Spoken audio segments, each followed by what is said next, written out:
Kim G weather overview, and we are slowly climbing out of the bitter cold that has started our week.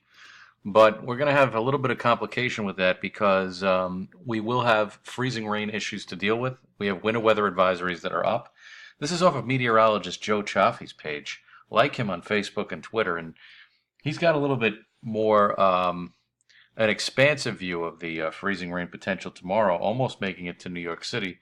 And this is where rain, freezes on contact essentially with the roads. And usually, the lighter the rain in these type of situations, the more dicey it can get with respect to traveling on the roadways. So, for the initial push of rain tomorrow, especially for the areas in the winter weather advisory area and north and west of the city, the lighter the rain is, it's gonna, be falling on some pretty cold surfaces, and these areas of very light rain can add up to some icy spots. So that's why the extra caution is going to be needed tomorrow. When we take a look at the short range model, this is by about 1 o'clock in the afternoon, and you can see that parts of east central PA, northeast PA, northwest New Jersey, they're getting in on this very light rain, and the temperatures aren't quite above freezing at this point in all layers of the atmosphere.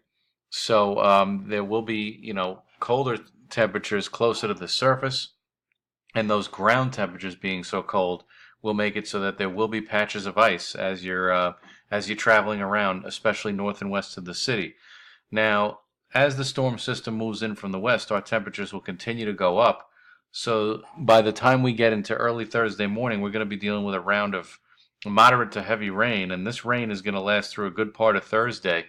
But notice how quickly our temperatures come up, and recall that it was just yesterday where we were dealing with these terribly cold readings. New York City got down to 5 on Monday morning with no snow cover on the ground, mind you. So that gives you an idea of how impressive the cold air mass was. And if you were out and about these last couple days, even for a short while, you know how biting the cold was. So, with respect to the rest of the weekend, if we look at the GFS model, this is for late Thursday afternoon, and our storm is off the coast now. And we set ourselves up with some reinforcing shots of cold air for the weekend, but we keep things dry.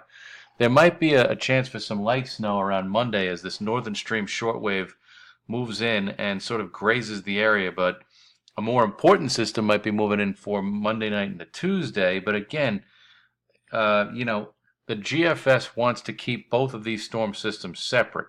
And in so doing, it would basically offer us another rain to perhaps snow at the end type situation, but nothing on the order of a major storm here as we go out to next Wednesday. So the moral of the story is for our 7-day outlook here off of Weather Underground, temperatures coming up.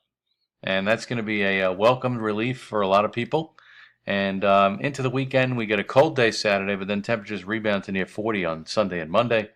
And then Tuesday clouding over. We'll have to see what that storm system wants to do for late Monday night into Tuesday, whether those systems want to phase or whether the northern system wants to go to our south. If that were the case, I could see us getting some light snow. But all in all, the warming temperatures will be welcomed across the tri-state area over the next couple of days, even with a little bit of rain for the region.